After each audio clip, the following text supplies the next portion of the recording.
Okay, this video is going to be quick and to the point. Right now, we're looking at Tesla on the 1 minute chart, May 20th, 2024. And as we can see over here, there's a major drop in the beginning of the day. Right here, the market drops from this price to this price, which is about $3. As we can see, we're looking at the pre-market over here. And based off of the support and resistance levels, it breaks the level right here. So here's a good point to enter into a short. It's also below our indicator, so enter into here, hold on to the trade up until about here or whenever you feel comfortable, and close out on the trade. That's where the majority of the profits would have been made.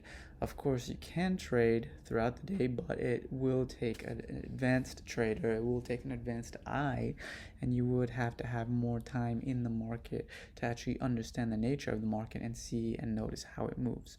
So with that being said, today is May 20th, 2024. More videos will come in the future.